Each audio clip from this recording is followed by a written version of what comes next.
Boa tarde a todas e a todos.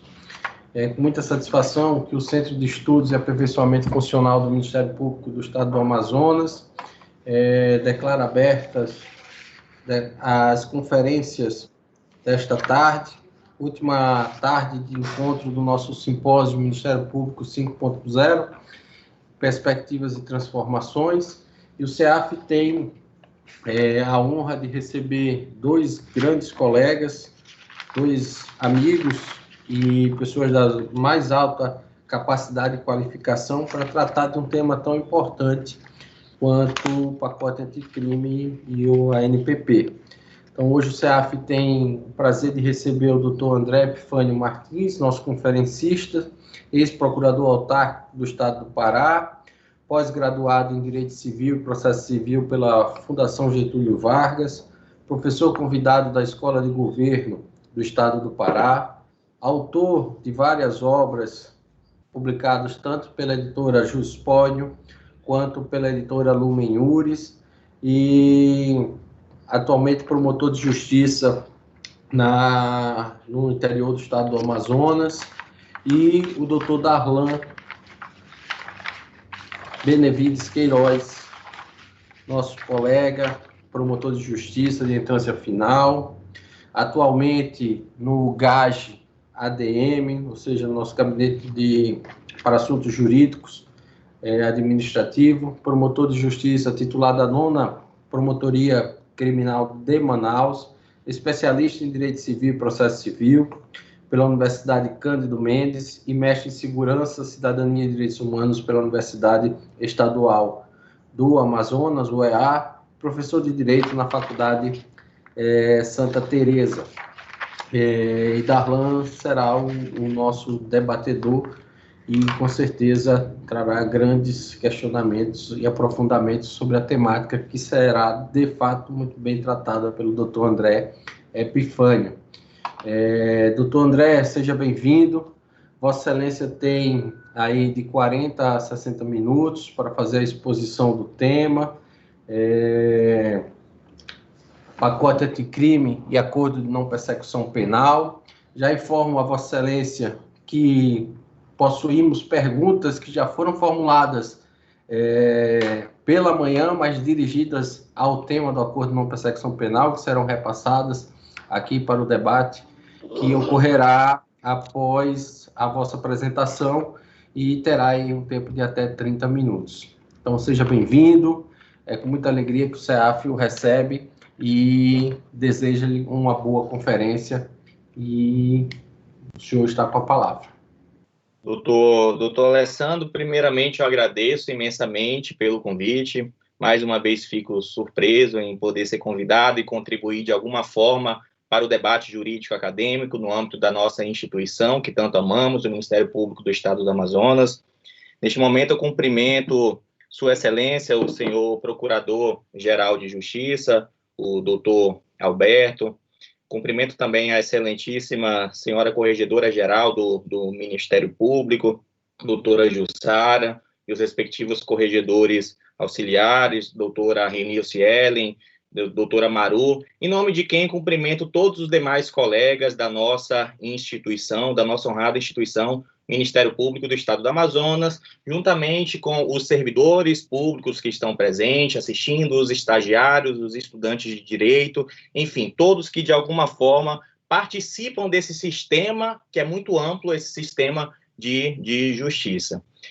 Então, o tema que ficou a mim conferido é o acordo de não persecução penal. Eu tive uma grata oportunidade de, no início do ano, participar de uma comissão, que inclusive com o doutor Darlan, aqui presente, e outros notáveis colegas, a comissão que foi instaurada pela portaria 269 de 2020, e com uma grata felicidade, eu posso afirmar com convicção que nós saímos na frente, inclusive, o Ministério Público do Estado do Amazonas, pois nós acompanhamos o início da discussão. A partir do momento em que a Lei 13.964 de 2019 foi lançada, passou em vigor, imediatamente foi instaurada esta comissão, nós discutimos bastante, inclusive definimos alguns enunciados, algumas súmulas que serão trazidas novamente a debate e propostas para os promotores de justiça para a aplicação no dia a dia, e dessa forma, a partir desse conteúdo teórico, a partir desse objeto,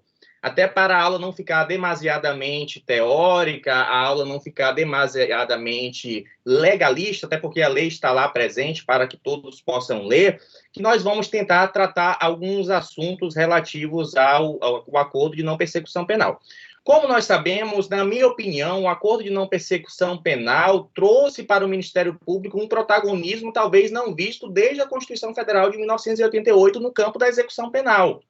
Hoje, se nós analisarmos a risca, os crimes em que são cabíveis o acordo de persecução penal, ou seja, aqueles crimes que não são cometidos mediante violência ou grave ameaça, cuja pena mínima combinada seja abaixo de 4 anos, e são amplos, são amplíssimos. Então, o leque de atuação do Ministério Público no campo administrativo e no campo executório administrativo, melhor dizendo, no campo de políticas públicas de pena, hoje é extremamente abrangente. E aqui eu já peço até uma atenção especial da nossa instituição, bem como todas as instituições do país, em estruturar a nível de interior, a nível de capital que já está devidamente estruturado, para que a gente possa atuar da forma mais ampla possível na celebração desses acordos de não persecução penal e que o Ministério Público passe, nesse momento, a ser primeiramente, o principal protagonista na hora de celebração de negociações processuais no campo penal, inclusive com uma quantidade maior do que as próprias audiências de instrução e julgamento, se a gente realmente levar à risca esse instituto. Por isso, a importância do acordo de não persecução penal. O acordo de não persecução penal agora trouxe para o Ministério Público uma realidade que não tem volta, que é o MP negocial no campo jurídico penal, no campo processual penal. Isso aí nos traz uma responsabilidade muito grande para a execução desse instituto. Nós sabemos que com a pandemia esse ano, que se iniciou já em fevereiro e que se prolonga até o exato momento, muitos acordos de não persecução penal deixaram de ser feitos por uma questão de força maior, principalmente no interior, na capital também, em que não se poderiam receber pessoas para formular esses respectivos acordos. Mas eu tenho certeza que agora, em 2021, em que nós teremos a vacina, o acordo de não persecução penal será uma realidade diária aí para todos nós. Então, trabalhado esse introito, a gente precisa tentar entender algumas questões práticas. A aula não, melhor dizendo, o simpósio hoje, esse assunto acordo de não persecução penal, eu quero que de alguma forma a gente possa trazer para a prática. E o que eu estou percebendo em relação a um julgado do STJ, que eu já trago aqui para vocês, é que, por exemplo, e aqui, professor Darlan, inclusive um julgado que dissonante, melhor dizendo, ou agente dissonante do julgado, para ser mais humilde, né, com relação ao artigo 33, parágrafo 4º, do que é o tráfico privilegiado. O que eu quero passar para os colegas é que lá atrás nós até defendíamos a possibilidade de celebração de acordo de não persecução penal para o tráfico privilegiado. Afinal de contas, aplicando-se a súmula 273 do STJ, a súmula 724, salvo engano, do Supremo Tribunal, 723 do Supremo Tribunal Federal e a súmula 243 do STJ, fazendo-se a diminuição de pena, nós conseguiríamos chegar no tráfico privilegiado a uma pena mínima menor de 4 anos. Então, dessa forma, o nosso raciocínio foi o seguinte: bom, se é cabível essa pena mínima, se o tráfico privilegiado não é crime hediondo, e assim se entende, inclusive está previsto na lei que não é crime hediondo, o tráfico privilegiado nós vamos poder fazer à torta e à direito o acordo de não persecução penal. Calma, não é bem assim. O STJ recentemente, muito recentemente, acho que há uns 2 meses, foi início de outubro, decidiu que nos casos de tráfico privilegiado não cabe acordo de não persecução penal, porque aquela causa de diminuição de pena é uma tarefa do juiz na terceira fase da aplicação da pena. E essa terceira fase da aplicação da pena só pode ocorrer na sentença.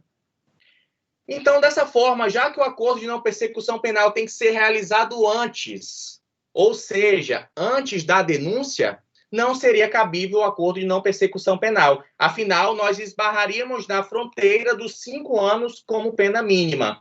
Ou seja, o tráfico de drogas, nós sabemos que são 5 anos até 15 anos. Então, dessa forma, não cabe acordo de não persecução penal. E já que a causa de diminuição de pena só vai poder ser analisada ao final, naturalmente que o STJ interpretou que tráfico de drogas, em que pese ser privilegiado, não caberia acordo de não persecução penal. Isso é importante eu passar para os colegas, para que possam fazer a devida interpretação. Não é uma decisão de corte, isso eu deixo bem claro. Nós não podemos, inclusive, tirar a nossa autonomia de interpretação. O Ministério Público agora é, acima de tudo, um agente autônomo de interpretação no que diz respeito ao acordo de não persecução penal. Porque a última palavra quem dá ao fim do assunto é o próprio Ministério Público, através, por exemplo, do seu Conselho Superior do Ministério Público, ou o órgão que assim o represente para análise desses acordos de não persecução penal, ou quando o promotor de justiça se nega a fazer esse acordo de não persecução penal, conforme o parágrafo 14 do artigo 28A do CPP. Então, fazendo essa análise, eu quero deixar aos colegas a liberdade de interpretação. Na minha opinião, em que pese existir uma opinião do STJ nesse sentido, de fato, é uma opinião que está, uma opinião não, melhor dizendo, uma decisão que está se consolidando nesse caminho. Eu, como promotor de justiça, eu tenho uma tendência, até por ser ex-concurseiro, a gente ser um pouco bitolado em decisões do Supremo Tribunal Federal, do STJ, etc. No meu caso, eu vou tentar seguir esse caminho, vou seguir, melhor dizendo, esse caminho de não realizar acordo de não persecução penal em tráfico de drogas privilegiado. Entretanto, como eu digo, eu acredito que isso aí não tira a autonomia do Conselho Superior do Ministério Público decidir o inverso, até ao menos que exista uma palavra final a nível de corte especial, ou a nível de sessão, ao menos, ou a nível de pleno do Supremo Tribunal Federal, que aí, de fato, a gente tem que circunvar, ou até mesmo do CNMP, que, obviamente, a gente também tem que circunvar. Então, esse é o primeiro ponto que eu queria trazer na prática para os senhores. Uma outra decisão que eu achei bastante interessante, aqui agora a gente já volta para o Tribunal do Paraná, que é sempre expoente nessas questões, inclusive já está trazendo precedentes e jurisprudência sobre o acordo de não persecução penal, é a seguinte situação. É a situação em que a parte, o promotor de justiça de primeiro grau decide que não quer realizar um acordo de não persecução penal com Joãozinho, no interior do Amazonas. Joãozinho não concorda com essa situação e leva para o Conselho Superior. E o Conselho Superior fala o seguinte: o promotor de justiça está certo. No seu grau de autonomia, ele não quer realizar o acordo de não persecução penal. E aí, o que as partes estão fazendo? Isso aí já são vários julgados nesse sentido, que eu encontrei no TJ do Paraná, salvo engano, no TJ Goiás também. As partes estão procurando, através de apelações ou outros recursos, habeas corpus, mandado de segurança, dentre tantos outros recursos, requerendo à justiça que obrigue o Ministério Público a celebrar o acordo de não persecução penal por ser direito subjetivo do acusado. E aí, professor Darlan, professor e promotor Darlan, qual seria a resposta a essa questão? O Tribunal do Paraná, inteligentemente, uma decisão brilhante, falou o seguinte: olha, quem decide sobre realização ou não de acordo de não persecução penal, ao fim da história, é o órgão superior do Ministério Público. Isso aí, de alguma forma, fortalece ainda mais o nosso protagonismo e bate o martelo no seguinte sentido: quem dá a palavra final sobre se vai fazer ou não acordo de não persecução penal, assim como o arquivamento, por exemplo, de um inquérito policial, será o Ministério Público e ponto final. Inclusive, o Poder Judiciário não poderá se imiscuir dessa situação. Isso aí eu achei de uma grande valia para a nossa instituição, o Ministério Público, a demonstrar que, de fato, somos nós quem precisamos dar a palavra final com relação ao acordo de não persecução penal. Uma colega, pela manhã, fez alguma pergunta relativa ao acordo de não persecução civil que eu queria aproveitar a oportunidade e encaixar com uma interpretação que eu faço do acordo de não persecução penal. Era o seguinte: se a pessoa poderia fazer vários acordos de não persecução civil, se não existe uma limitação, já que a lei que alterou, o pacote anticrime que alterou a lei de improbidade administrativa não delimita essa possibilidade. E aqui talvez eu possa contribuir com a resposta no seguinte sentido: nós temos que trabalhar o acordo de não persecução civil e o acordo de não persecução penal como um microsistema de direito coletivo. No seguinte sentido, as normas que a gente não consegue encontrar no acordo de não persecução penal, ou vice-versa, principalmente no acordo de não persecução civil, porque o legislador foi muito falho em trazer os mecanismos, em organizar, e o legislador fez de propósito, o meu entendimento é esse, que em relação ao acordo de não persecução civil, que beneficia principalmente o alto escalão para negociações em acordos de improbidade administrativa, naturalmente que não houve a devida regulamentação de propósito. Até porque houve a devida regulamentação no acordo de não persecução penal. Por que não foi feito assim no acordo de não persecução civil? Na minha opinião. Entretanto, não impede da gente se utilizar das normas do acordo de não persecução penal. Então, só para responder a colega e tentar contribuir aí no debate, eu entendo que o acordo de não persecução civil só pode ser feito uma vez a cada 5 anos. Seria esse o raciocínio, certo? Uma vez a cada 5 anos, assim como o acordo de não persecução penal, que seria realizado uma vez a cada 5 anos. E aqui eu queria contribuir novamente para o debate, porque uma outra colega pela manhã fez a seguinte pergunta: em relação ao acordo de não persecução penal, caso a pessoa tenha sido intimado e não tenha comparecido à promotoria de justiça para a realização do acordo de não persecução penal, ou ela perguntou também que caso seja intimado, mas compareça, por exemplo, sem advogado, o que isso é feito? E, professor Darlan, possivelmente você lembra que lá na comissão a gente se debruçou sobre o tema e a gente falou o seguinte: olha, se a pessoa foi devidamente intimada e não comparece na promotoria para a celebração do acordo de não persecução penal, já era, nós vamos denunciar e acabou. Inclusive, aqui, conforme o entendimento mais que está se firmando no STJ, a preclusão para a realização do acordo de não persecução penal agora é o recebimento da denúncia. Mais uma vez, inclusive, nós fomos voto vencido, porque nós defendemos que seria até a sentença, o acordo de não continuidade da persecução penal. Pode falar. Na verdade, existe divergência entre a quinta e a sexta turma em relação a esse tema ainda, né? Ainda não há um entendimento pacífico em relação a isso. Em relação ao prazo para a realização do acordo, não é isso? Elas estão tendo posicionamento divergente, o STF vai julgar um HC relacionado a isso. Exatamente. Mas tudo leva a indicar que eles vão seguir exatamente, inclusive, o que pensa o Conselho Nacional dos Membros do Ministério Público, o Conselho Nacional dos Procuradores Gerais do Ministério Público, em que o momento ideal para celebrar o acordo seria tão somente o recebimento da denúncia, em que pese ser uma norma híbrida, isso não retira o limite de preclusão temporal, que seria o recebimento da denúncia. Mas aí a colega perguntando sobre essa situação, então a resposta seria exatamente um enunciado do nosso próprio Ministério Público, que fala-se o seguinte: intimado a pessoa para comparecer, não é isso? Para comparecer.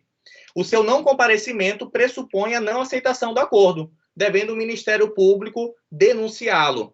A pergunta foi da Marlene da Silva, não é isso? Ela perguntou o seguinte: o que podemos fazer quando o autor não comparece à audiência e depois, por advogado, resgata o feito já remetido com denúncia ao judiciário?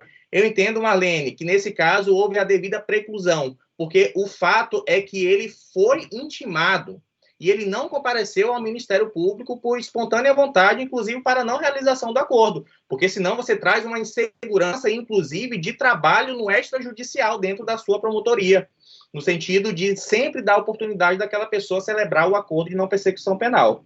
Agora, nós temos uma segunda situação que tem que ser levada em conta com mais cuidado. Digamos que o denunciado tenha sido intimado para a celebração do acordo de não persecução penal. E ele vai na promotoria. Entretanto, ele vai na promotoria sem advogado. A pergunta que nós temos que fazer é: Nós podemos celebrar um acordo de não persecução penal sem advogado? Não. Isso aí não é aceito pela lei e, inclusive, é uma questão pacificada nesse sentido, que não dá para celebrar. Entretanto, ele teria o direito de ter esse acordo de não persecução penal. A gente tem que achar uma solução para isso. E a nossa comissão falou-se o seguinte, no enunciado número 6, caso o investigado, intimado, compareça sem defensor constituído, o Ministério Público designará nova audiência intimando a Defensoria Pública para comparecer ao ato. É o nosso entendimento. A Defensoria Pública é autônoma e nós respeitamos isso. Mas isso não tira jamais a possibilidade do Ministério Público intimá-la para comparecimento ao ato. Se ela vai comparecer ao ato ou não vai comparecer ao ato, o problema é da Defensoria Pública, certo? Entretanto, a gente esbarra mais numa situação. Digamos que nessa segunda hipótese, o defensor público não vá para a promotoria. E aí, Joãozinho está lá, mais uma vez, compareceu à promotoria querendo exercer o seu direito ao acordo de não persecução penal. Aqui a gente tem duas opções. Ou chama um advogado dativo para tentar cobrir Joãozinho naquela situação, ou a gente vai ter que denunciar, porque a gente tem que concluir, afinal de contas, o nosso procedimento administrativo dentro da promotoria. Então, foi essa a nossa opinião. Nessa segunda vez, se a pessoa não for, nós temos que denunciar. Agora acontece o seguinte, existe uma diferença substancial entre aquele que foi intimado e não compareceu, daquele que foi intimado, compareceu, mas não teve o respectivo defensor ou advogado. E como solucionar essa celeuma? Soluciona-se da seguinte forma, a partir do momento em que existir um advogado, na primeira oportunidade que ele puder falar no processo, a gente dá essa última oportunidade dele querer celebrar ou não um acordo, e nesse caso realmente vai ser um acordo de não continuidade da persecução penal. Porque mesmo que tenha o oferecimento da denúncia, a pessoa, desde o início, ela queria celebrar o acordo. E ela não teve o seu acordo celebrado, por quê? Porque por falta de advogado. Mas tem um momento no processo que necessariamente vai ter advogado ou defensor público, certo? Necessariamente vai ter. E nesse momento em que necessariamente vai ter advogado ou defensor público, nós entendemos, não é isso, Darlan, que você tem que dar pelo menos mais uma oportunidade para aquela pessoa fazer o acordo de não persecução penal. Então, seria esse o raciocínio que nós conseguimos buscar para o caso concreto. E vamos continuar. Um outro assunto bastante atual, atualíssimo, por sinal. É possível a celebração de acordo de não persecução penal numa audiência de custódia? Vamos refletir sobre a situação. A audiência de custódia é aquele ato concentrado em que a gente vai analisar, conforme o artigo 310, se vai caber o relaxamento da prisão, se os direitos do réu foram garantidos, se vai caber uma liberdade provisória com ou sem outras cautelares, ou se a prisão em flagrante será convertida em prisão preventiva. Hoje eu posso afirmar com segurança, inclusive jurídica, antes a gente não tinha, agora vocês podem fazer com a maior segurança jurídica possível, porque o CNJ, no dia 26 de novembro de 2020, isso é atualíssimo, por sinal, porque nós estamos em 11 de dezembro, em 17 de dezembro, melhor dizendo, e foi em 26 de novembro, através da resolução número 357, bateu o martelo falando que nós podemos, sim, fazer acordos de não persecução penal em audiência de custódia. Está exatamente no parágrafo 3º. O parágrafo 3º fala que a participação do Ministério Público em audiência de custódia deverá ser assegurada e o Ministério Público poderá, nesse caso, oferecer o acordo de não persecução penal. Aí, a gente pode esbarrar numa situação. O juiz bateu o pé que ele não quer a celebração de acordo de não persecução penal na audiência de custódia dele. E aí, Darlan, como a gente resolve isso?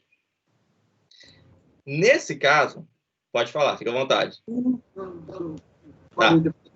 Nesse caso, eu entendo que o juiz não tem essa opção. Porque é uma decisão do CNJ, que vincula o juiz administrativamente. O CNJ pode regular questões administrativas. E se o CNJ fala que pode o Ministério Público exercer ou não o seu direito ao acordo de não persecução penal, caberá ao Ministério Público, em última instância, e tão somente ele decidir se vai oferecer ou não em audiência de custódia. E se o Ministério Público bater o pé e falar, doutor, eu quero fazer esse acordo de não persecução penal neste espaço, neste momento, eu entendo, humildemente, obviamente, respeito opiniões em contrário, que o juiz, nesse caso, é obrigado a assim fazer. Eu posso fazer duas observações? Claro. Na verdade, aqui eu concordo com você no que diz respeito ao juiz não poder interferir na possibilidade do Ministério Público propor um acordo de não persecução penal se já houver a confissão circunstanciada lá e se houver elementos suficientes para oferecer denúncia. Agora, tem duas coisas que eu tenho que pontuar aqui, porque parece que a gente precisa pensar um pouco melhor. De fato, aí, como a gente tinha aquela resolução do CNJ, antes do pacote anticrime, que regulava as audiências de custódia, e essa resolução dizia que na audiência de custódia não se podia tangenciar de forma alguma o mérito, né? A remitência, digamos, a recalcitrância de alguns juízes de aceitar essa audiência de custódia, aceitar o NPP na audiência de custódia, derivava dessa resolução. Como essa resolução foi substituída integralmente aí pela disciplina que o pacote anticrime deu para o Código de Processo Penal, que agora fala simplesmente na audiência de custódia, não faz nenhum tipo de temperamento, a não ser dizer qual é o objetivo da audiência de custódia. Então, eu acredito que não tem mais nenhuma dúvida de que, de fato, a gente pode formular essa proposta aqui, até porque agora nós temos a outra resolução do CNJ, isso daí não há dúvida alguma, como você muito bem observou. Só que, assim, no que diz respeito ao juiz da custódia, se recusar a praticar algum ato, eu acho que ele pode se recusar a praticar um ato, sim, que é o da homologação. Eu acho que ele não é obrigado a homologar, isso é um entendimento pessoal meu por uma razão simples. Porque, em primeiro lugar, a atribuição dele de juiz da custódia, juiz de garantia, pode não coincidir com a atribuição lá da central de inquéritos. E segundo e mais importante, o próprio artigo 28A, não lembro qual é o inciso, acredito que é o parágrafo 9º, perdão, que diz que a vítima tem que ser intimada para homologação, para audiência de homologação, né? Então, eu acho que a gente tem que permitir, pelo menos, que a homologação se dê no momento posterior. Senão a gente vai estar aí obliterando o direito da vítima de comparecer a essa audiência de homologação. Não sei se... Perfeito raciocínio. Apenas para complementar o nosso colega Darlan, na verdade, de fato, o meu entendimento é o seguinte, que o juiz não pode se negar. Mas, obviamente, que se ele bater o pé e der uma decisão, o que só nos resta é recorrer. Então, inclusive, o meu entendimento também é que a gente vai ter que se usar do artigo 581, inciso 25, que é o rese.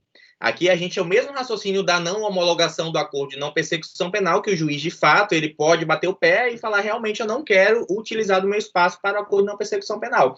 Mas se o promotor de justiça dizer, não, eu quero que sim, que seja realizado na audiência de custódia, aí não vai haver outra opção que não seja o respectivo rese, não é isso? Mas o raciocínio é mais no sentido de demonstrar que quem vai decidir ou não se vai poder ser feito esse acordo de não persecução penal é o Ministério Público, porque, inclusive, existe uma norma obrigando o juiz a assim fazer pelo CNJ. Eu entendo perfeitamente, Darlan, quando você fala com relação a vítimas, mas nós podemos ter aqueles crimes, por exemplo, que a vítima seja a sociedade ou o Estado. Então, nesse caso, não haveria nenhum tipo de barreira para a celebração imediata do acordo de não persecução penal na audiência de custódia. Então, aqui, eu transfiro para o membro do Ministério Público a sensibilidade, a proporcionalidade de analisar se a audiência de custódia, se o acordo de não persecução penal na audiência de custódia é cabível ou não aquele caso concreto. Certo? E aqui eu digo principalmente aos colegas do interior, porque eu vivo a realidade do interior e eu sei que é tudo mais fácil no interior. É tudo mais fácil no seguinte sentido, de você conseguir realizar imediatamente a audiência de custódia, de você já conseguir intimar uma vítima imediatamente, de você já conseguir trazer todo mundo ali para frente do juiz, do promotor, e resolver a situação. Não existe, na minha opinião, coisa mais maravilhosa do que você encerrar um processo que poderia estar carregado durante anos a uma instrução processual, às vezes a prescrição, a recursos, etc., do que, a partir de uma prisão em flagrante, você já fazer a respectiva audiência de custódia, fazer um acordo de não persecução penal, homologar esse acordo, a pessoa pagar, enfim, a prestação de serviço à comunidade na semana seguinte, etc., e 2, 3 meses depois, a respectiva extinção da punibilidade já vai ter sido aplicada a essa pessoa. Eu entendo que esse caso é extremamente legítimo e substancial para principalmente nós promotores do interior. Obviamente que eu entendo todas as amarras que ocorrem na capital e, naturalmente, o Ministério Público vai ter que fazer uma avaliação caso a caso. Inclusive, agora na capital existe um núcleo especializado em acordo de não persecução penal, que está sendo devidamente organizado e delimitado. Eu não sei quem seria o colega neste momento que está fazendo isso. Mas, continuando o nosso trabalho aqui, qual seria o efeito da recusa da homologação do ANPP? Então, naturalmente, o juiz ele pode se recusar a homologar o ANPP. Mas, se nós fizermos uma leitura muito seca da lei, o juiz devolve para o promotor de justiça para que ele denuncie ou complemente as investigações. E um promotor de justiça pode falar o seguinte: doutor, eu não quero denunciar, eu não quero complementar as investigações. Eu entendo que, neste caso, cabe um acordo de não persecução penal. E a lei não foi clara em relação a isso. Você aceitar que um juiz devolva um processo e mande você denunciar ou complementar as investigações, você está usurpando o Conselho Superior do Ministério Público, ou respectivo órgão superior do Ministério Público, porque só caberá ao órgão superior do Ministério Público dizer se o Ministério Público vai fazer ou não, vai denunciar alguém ou não, vai arquivar alguém ou não, porque, ora, afinal, nós somos os titulares máximos da ação penal, artigo 129, inciso 1, ponto final, é uma prerrogativa do Ministério Público. Então, nesse sentido, o que se entende? Que nós, a partir do momento que a gente recebe essa recusa do membro do Poder Judiciário, nós temos o total direito de devolver para ele e falar: doutor, eu quero que o senhor homologue. Agora, obviamente, que ele pode homologar ou não, isso também é um direito dele. Agora, se ele não homologar, o que vai acontecer? Você vai se utilizar do respectivo recurso, do respectivo rese, conforme artigo 581, inciso 25. Acredito que essa, então, seja a melhor solução. E agora, já em reta final, apenas para concluir no nosso debate, uma questão muito importante, que nós debatemos também na comissão, é saber se o acordo de não persecução penal interrompe o prazo de oferecimento da denúncia. Porque nós sabemos que a gente não consegue fazer todo um procedimento extrajudicial em 15 dias. E o prazo de oferecimento da denúncia são 15 dias. E aí, a pessoa teria direito, a vítima teria direito à ação penal privada subsidiária da pública caso você não ofereça a denúncia, entretanto, com um instrumento de não persecução penal já aberto, porém, obviamente, ultrapassados os 15 dias.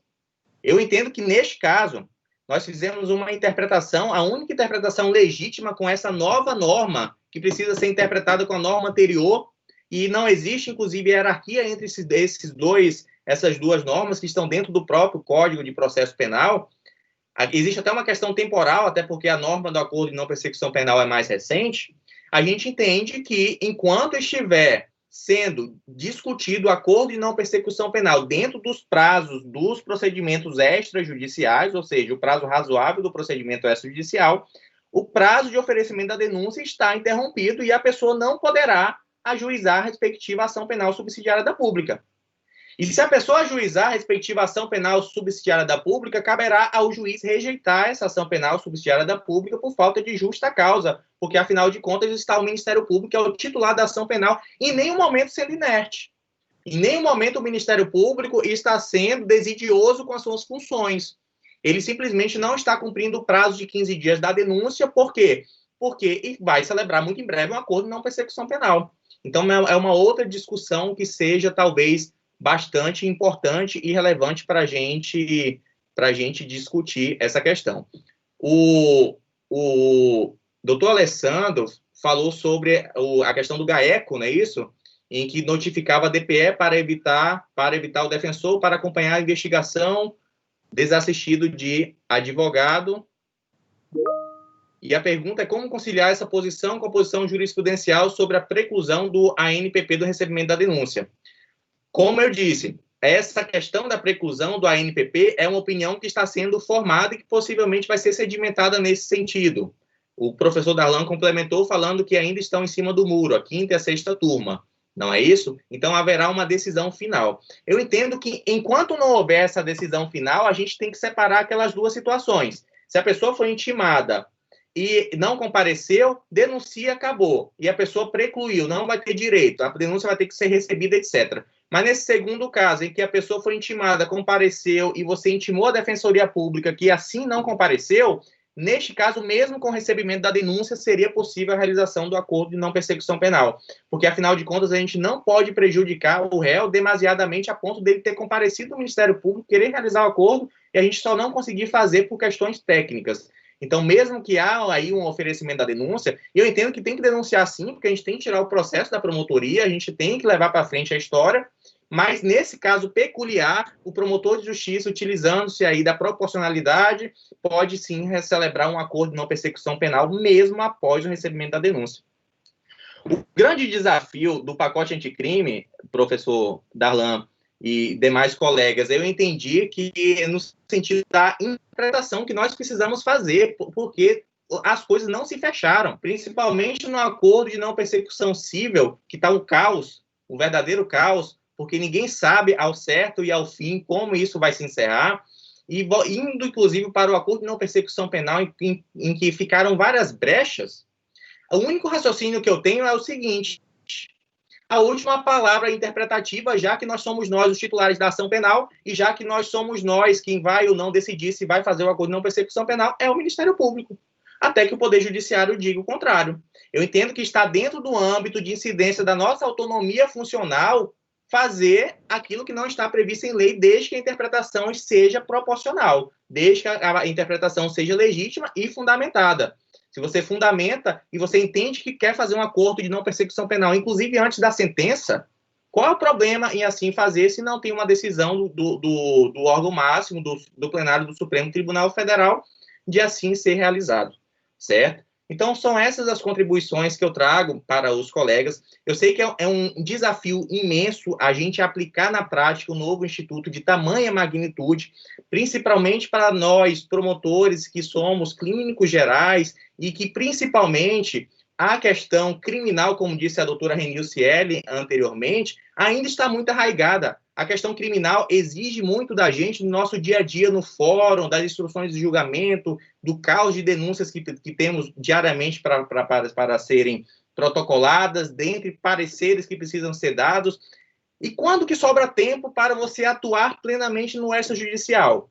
Esse é o grande desafio do promotor de justiça clínico geral, certo? Entretanto, isso aí não pode tirar que a gente possa tentar implantar da melhor forma possível, claro, dentro das nossas limitações, inclusive administrativas, materiais, de servidores do interior, um instituto de tamanha importância que eleva o Ministério Público a um patamar ainda mais alto na sociedade brasileira, que traz o Ministério Público para um âmbito de discussão de política criminal jamais visto anteriormente, mas que a gente jamais poderá também banalizar o Instituto do Acordo de Não Persecução Penal a nível, por exemplo, de transação penal da Lei 9.099, em que acabou-se criando um sistema tão automatizado que muitas vezes até mesmo o juiz ou promotor não estão na respectiva sala, o servidor faz, etc., por conta daquela correria, aquele caos, então não consegue levar o instituto em sua máxima amplitude.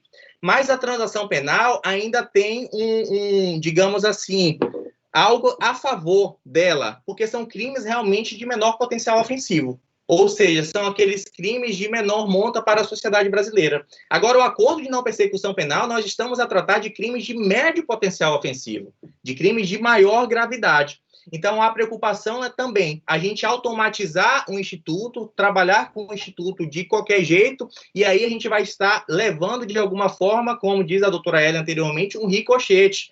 Porque o que vai acontecer? O Ministério Público, que deveria ser o maior protagonista para a realização desses acordos de não persecução penal, acabou automatizando o Instituto e deixando ainda mais desacreditada a sociedade brasileira com relação ao cometimento de crimes que não são devidamente apurados, julgados e aplicadas as respectivas e merecidas penas ao caso concreto. Então, é esse cuidado que nós precisamos ter e, em resumo, que a administração pública, através dos ministérios públicos do país, possam nos ajudar na estruturação das respectivas secretarias, etc., para que possa, principalmente nessas maiores cidades, esse sistema ser adequadamente realizado de uma forma bem célere. Isso aí é importante, vamos depender sim da administração superior nesse ponto, e acima de tudo que o membro do Ministério Público não possa, de alguma forma, tratar o acordo de não persecução penal como uma transação penal, porque não tem nada a ver um instituto com o outro, por conta da relevância do acordo de não persecução penal no âmbito do sistema criminal de justiça. Essas são as minhas contribuições, e agora eu passo a palavra para o Darlan e para os colegas, para que a gente possa continuar o nosso debate. Obrigado, professor André. Eu queria primeiramente agradecer ao professor Alessandro e ao CEAF pelo convite, dizer que para mim sempre é uma honra participar dos eventos do CEAF, ainda mais em companhia de colegas tão qualificados, tão relevantes aí na discussão de temas tão atuais da nossa instituição. Queria aqui cumprimentar o excelentíssimo senhor Procurador-Geral de Justiça, o doutor Alberto Rodrigues Nascimento Júnior, a senhora Corregedora-Geral do Ministério Público, a doutora Jussara Maria Porto de Silva, e cumprimentar os colegas também, corregedores auxiliares, a todos os membros do Ministério Público que estão participando, assistindo e participando do presente simpósio. Queria também cumprimentar os servidores, né, os estudantes de direito, os estagiários e o público em geral, e dizer, em primeiro lugar, que a palestra do professor André foi magnífica, como não se poderia esperar de outra forma, vindo de quem vem. O professor André é um colega extremamente preparado, extremamente estudioso, e é uma mente que certamente vai servir de farol para o Ministério Público do Estado do Amazonas. Aproveitando esse iluminar aí, professor André, a gente, obviamente, já teve oportunidade de fazer alguns debates, alguns diálogos acerca do ANPP, no âmbito da comissão da qual, como o senhor observou, nós fizemos parte no início do ano, né? Algumas coisas que se trata, obviamente, de um instituto muito novo, acabaram escapando por entre os dedos, digamos assim, né, das nossas discussões, porque simplesmente vieram aparecer depois e a gente não teve oportunidade, ou não teve, talvez, o tirocínio, a presença de espírito de identificar no momento em que a comissão estava se reunindo. Uma dessas questões que tem surgido com muita frequência e com muita força recentemente, isso aqui vem muito ao encontro do que o senhor acaba de falar, ressaltando muito a diferença entre o acordo de não persecução penal e a transação penal, e mesmo a suspensão condicional do processo, é aquela questão relacionada a o que fazer no caso de um juiz discordar quando o Ministério Público, ao invés de oferecer um acordo de não persecução penal que o juiz entende cabível, né, oferecer a denúncia. Né? Então, o juiz se recusando a receber a denúncia por entender que o caso é de acordo de não persecução penal, tem alguns juízes encaminhado esse acordo, esse processo, digamos assim, por analogia ao artigo 28 que está em vigor hoje em dia, porque se encontra o 28 novo suspenso por força daquela decisão liminar do ministro Luiz Fux, né? Por analogia com o 28 vigente, que determina que o juiz, no caso do pedido de arquivamento, que é uma hipótese inversa àquela hipótese da qual nós estamos tratando aqui, exercendo o controle ali, no caso do 28, do princípio da obrigatoriedade que já está mitigado pela própria existência do ANPP, ele faria remessa para o Procurador-Geral de Justiça, para que o Procurador-Geral de Justiça ou insistisse no arquivamento ou designasse alguém para formular a denúncia, né? Então, qual é o seu posicionamento, qual é o seu entendimento, em primeiro lugar, sobre se de fato o acordo de não persecução, e a gente já chegou a uma conclusão preliminar a respeito disso lá no âmbito da comissão, sobre se de fato o acordo de não persecução penal consistiria em direito subjetivo do beneficiário, né? E se tratasse de direito subjetivo, no caso da recusa do Ministério Público e da omissão do próprio beneficiário do acordo de não persecução penal, se caberia alguma medida por parte do judiciário, ou se não se trata, de fato, de direito subjetivo do réu. Isso aí é um ponto nodal que a gente está discutindo muito. Muitos colegas promotores de justiça têm tido esse debate, a gente vê essa discussão pipocando em muitos fóruns pelo Brasil todo. Qual é o seu posicionamento particular, professor, acerca dessa situação? Perfeito. Eu entendo o seguinte, o membro do Poder Judiciário que recebe uma denúncia e entende que aquele caso cabe acordo de não persecução penal, se a instância de revisão do Ministério Público ainda não se debruçou sobre o tema, o membro do Poder Judiciário pode sim aplicar do artigo 28 para que o Ministério Público, através da sua instância superior, decida se é caso ou não de acordo de não persecução penal. Na minha opinião, acontece o seguinte: existe o membro do Ministério Público de primeiro grau, o membro de primeira instância, que pode ou não querer celebrar o acordo de não persecução penal em sua autonomia, mas a segunda instância do Ministério Público, o órgão superior do Ministério Público, sempre terá a legitimidade de dar a palavra final sobre o assunto. Na minha opinião, o que jamais poderá acontecer é o Poder Judiciário dar essa palavra final. Então, desde que seja nós, Ministério Público, que dê a palavra final, não há problema nenhum, não. Então, por analogia, caso o Ministério Público, caso o juiz não receba aquela denúncia, eu entendo que sim, é cabível a aplicação do artigo 28, você manda para o Conselho Superior, e aí o Conselho Superior poderá dizer, não, aqui realmente é caso de denúncia, ponto final, o Judiciário vai ter que levar para frente. Não, aqui é caso de celebração de acordo de não persecução penal. Aí eu entendo que você tem que pedir para outro promotor assim o fazer. Não é isso? Para você não ferir a autonomia do promotor original. E assim você resolve a situação da forma mais sistemática possível, mais harmoniosa, melhor dizendo, possível. Acontece o seguinte, essa questão de ser direito subjetivo ou não, Darlan, está uma confusão. Porque a própria segunda Câmara do TJ do Paraná tem duas decisões completamente opostas em coisas de 15 dias uma para outra. Em uma falando o seguinte, não, o acordo de não persecução penal é direito subjetivo do acusado. Isso numa apelação. Aí ele devolve o processo para o órgão superior do Ministério Público, para o órgão superior do Ministério Público decidir se vai fazer ou não. Mas isso aí, de forma alguma, está dizendo que é direito subjetivo, porque caberá ao órgão superior do Ministério Público decidir se vai ser realizado ou não.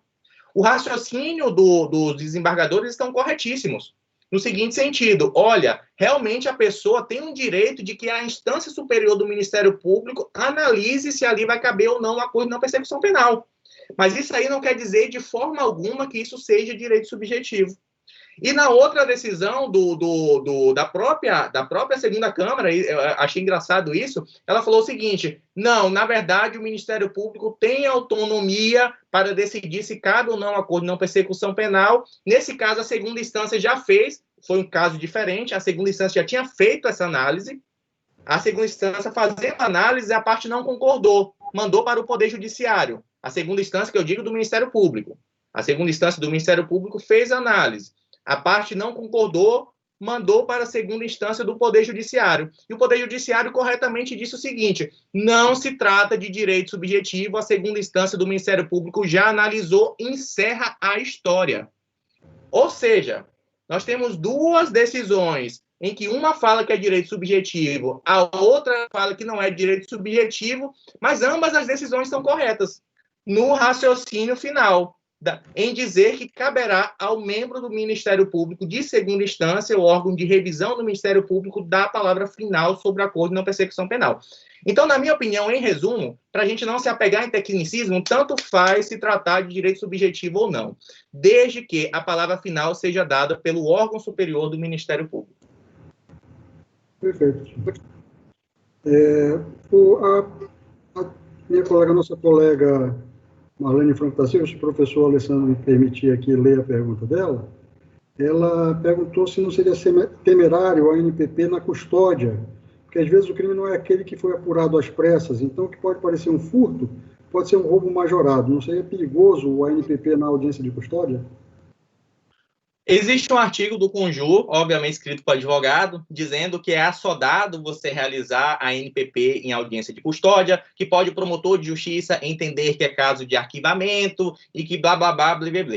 Eu entendo o seguinte, que nós sabemos que a realidade dos livros é completamente diferente da realidade do nosso dia a dia. Nos livros dá a entender que um crime simples como furto, um crime simples como estelionato, a gente vai ter uma discussão de anos e anos para saber se é arquivamento, se é instrução, julgamento, etc. Mas a verdade não é essa. A verdade é que a gente já tem a nossa opinião formada em casos simples, em casos que existe a confissão, em casos que não há dúvida jurisprudencial, em casos que não há nenhum tipo de divergência no nosso dia a dia, da nossa praxis de forense. Então, nesses casos em que não há nenhum tipo de dúvida da nossa automatizada, a gente sabe que porque inclusive existe a confissão do acusado lá em delegacia, uma confissão do acusado, inclusive, em audiência de custódia, naturalmente pode ser feito. Então, colega Marlene, a sua pergunta é relevantíssima. Vai caber ao promotor de justiça, no seu âmbito de autonomia, na sua sensibilidade jurídica, analisar se aquele caso é complexo ou não. Porque, de forma alguma, se o caso for complexo, você vai fazer um acordo de não persecução penal naquele momento.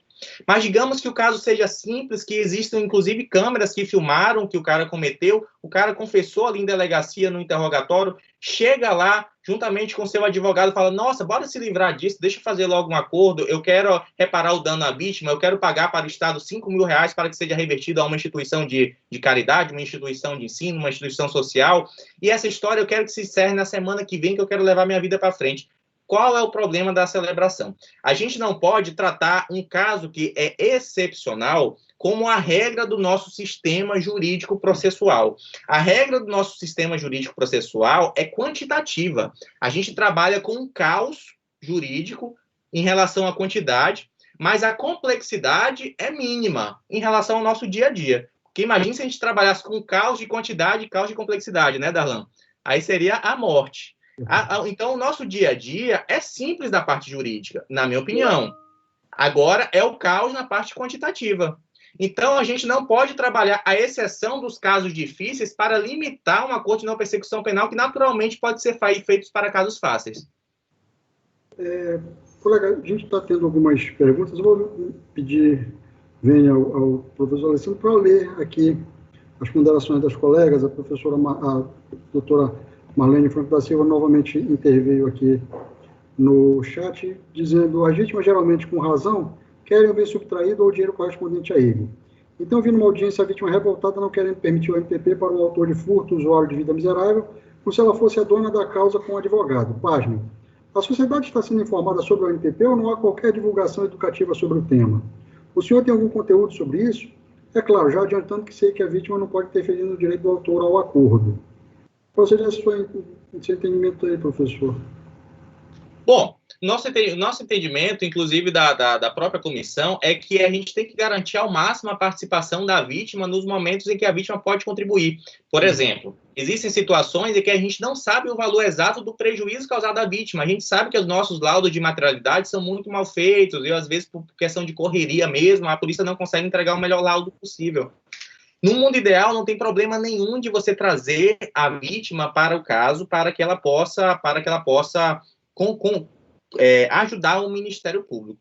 Mas a vítima jamais poderá, na minha opinião, retirar a autonomia funcional do Ministério Público em querer celebrar imediatamente aquele acordo de não persecução penal, que inclusive é autorizado por lei. Então, uma forma de conciliar, a doutora Marlene falou muito bem, a gente tem que fazer um trabalho em educação em direito, sim, do acordo de não persecução penal. Talvez seja até o caso da gente fazer cartilhas, enfim, fazer mais divulgações nesse sentido, para que a sociedade fique sabendo desse instituto. Mas a sociedade, acima de tudo, tem que entender que o Ministério Público tem a devida responsabilidade em representá-la da melhor forma possível no Poder Judiciário. E isso aí, independentemente do que a vítima sente ou que se revolta, a gente tem que separar a parte criminal da parte civil, em que a vítima poderá buscar indenização, por exemplo, por danos morais, caso ela se sinta atingida dessa forma. O acordo de não persecução penal jamais vai tirar o âmbito de liberdade da vítima de exercer um direito legítimo à prestação de tutela jurisdicional. Então, se a vítima fica revoltada pelo valor que não foi devidamente devolvido a ela tem todo o direito para a gente conciliar essas duas situações em buscar o juízo cível para a devida reparação. Perfeito, professor. Inclusive, o próprio artigo 28, letra A, embora exija como condição para a celebração do acordo o ressarcimento do dano, ele faz aquela ressalva que tem também no artigo 89 da Lei 9.099, que é o salvo quando justificado a impossibilidade de fazê-lo, né? Então, acredito que a vítima não tem como interferir ou na celebração ou na não celebração do acordo, que parece que é o caso que a doutora Marlene menciona aqui, da vítima não querer que o acordo fosse celebrado porque queria o objeto, que se trata, obviamente, como o senhor bem observou, de um instrumento de política criminal que pertence integralmente aí à nossa instituição, e é, inclusive, importante a gente ressaltar isso, porque eu costumo brincar dizendo que a gente finalmente chegou ao século XIX, né? Brincando assim, por quê? Porque finalmente se descobriu no Brasil que o direito penal não é só dogmática jurídico penal. Isso lá em 1800 e tanto, lá o Francis Liszt já chamava a política criminal de uma das integrantes do que ele chamava de ciência conjunta do direito penal. E a gente hoje finalmente está podendo usar aqui com mais amplitude, porque a gente tinha pontos de aplicação aqui e ali, principalmente desde a Lei 9.099, mas finalmente nós estamos podendo usar com mais amplitude as ferramentas de política criminal dentro da instituição, que é, por determinação constitucional, a responsável pela persecução penal, né? A nossa colega Aureli Freitas, boa tarde aí, doutora Aureli, argumenta, mas o promotor da custódia muitas vezes não é o promotor natural do feito. Como ficaria isso? Eu entendo que o promotor da custódia, nesse caso, já que existe uma autorização do próprio CNJ para a realização do acordo de não persecução penal, a gente tem que fazer a interpretação que o promotor da custódia, naquele caso, é promotor natural para a realização do acordo de não persecução penal. Essa é a minha opinião pessoal. Oi? Tem uma competência funcional, inclusive. Eu digo que ele, inclusive, independentemente da CNJ, é uma competência funcional ali para aquele momento do processo. Para aquele momento do processo. Então, eu entendo que, de forma alguma, ameaça ou fere o princípio do promotor natural, até porque o princípio do promotor natural é extremamente importante, é extremamente relevante para você não escolher a dedo o promotor que vai julgar ou que vai dar um parecer naquela causa de A, B ou C. Mas o promotor natural, ele não retira a indivisibilidade ministerial no sentido da sua respectiva atuação. O promotor natural não pode ser um instituto também que trave as nossas atuações, quando você percebe que naquele caso não existe nenhum tipo de má-fé da administração, não existe nenhum tipo de má-fé em você designar aquele promotor para um processo específico em detrimento do promotor que realmente deveria estar atuando naquele processo. Não é o caso, porque o promotor da audiência de custódia é um promotor que vai fazer todas as audiências de custódia daquele dia ou daquela semana, independentemente de quem seja a parte contrária. Então, eu não consigo enxergar um ferimento à razão de ser do Instituto do Promotor Natural, que é exatamente garantir a imparcialidade na escolha do respectivo promotor. O doutor Alessandro até acrescentou aqui uma observação da colega Aureli, que normalmente na custódia só se avalia a prisão. E, de fato, inclusive, isso era assim. Na verdade, havia uma vedação expressa na resolução do CNJ que tratava da custódia, mas a partir do momento em que a custódia passou a ser prevista no Código de Processo Penal, não há mais essa vedação expressa. Portanto, embora o escopo, me pareça, principal da audiência de custódia seja, de fato, avaliar as condições de legalidade do flagrante, posso estar errado, posso estar interpretando de forma equivocada, mas acredito que não há nenhum óbice aí a que se inclua na avaliação do juiz da custódia a apreciação da possibilidade ou não de uma celebração de MPP. Eu não sei se Vossa Excelência pensa diferente, se tem algum entendimento diferente. Não, eu penso exatamente como Vossa Excelência, doutor Darlan, que a rácio do promotor natural tem que ser analisada para saber se está existindo um ferimento ou não à impessoalidade. Nesse caso, não há nenhum tipo de ferimento, porque não foi escolhida A, B ou C para aquele promotor, mas sim todos os casos em que vão ser cabíveis a audiência de custódia naquele dia. Então, considerando que a instituição Ministério Público é indivisível, então, nessa situação, não há nenhum problema do colega já propor, já encerrar aquele processo e, independentemente do outro colega concordar ou não. Inclusive, o outro colega, no prazo, de alguma forma, ele pode se utilizar de algum instrumento, não enxergaria neste momento qual seria, para fins de corrigir o entendimento anterior do colega. Não é isso? Talvez mandado de segurança. Exatamente. Assim, eu imagino, eu não consigo enxergar muito isso na prática, né? No campo teórico, talvez, mas eu não vejo ferimento ao promotor natural. Perfeito. Bom, professor André, da minha parte, as considerações e as perguntas e as intervenções que eu gostaria de ter feito já foram feitas, as intervenções da audiência também já foram devidamente respondidas. Eu queria mais uma vez aqui agradecer ao professor Alessandro San Martin pelo convite, parabenizar novamente de forma muito efusiva Vossa Excelência, doutor André, pela palestra realmente muito esclarecedora, muito bem construída, e dizer que, para mim, sempre é uma honra estar à disposição do Conselho, do Centro de Estudos de Aperfeiçoamento Funcional, e é uma honra sempre estar em companhia de colegas como Vossas Excelências aqui nesse tipo de evento. Muito obrigado a todos aí. Boa tarde. Obrigado, meus amigos. Realmente um tema muito interessante, um tema muito atual, que mexe com essa estrutura e o modo de pensar do Ministério Público, que passa a assumir esse protagonismo importante na ação penal e de efetividade. E ratificando aqui, pegando carona nas palavras do professor Darlan, o professor André está de parabéns, realmente abordou de forma bastante proficiente o tema.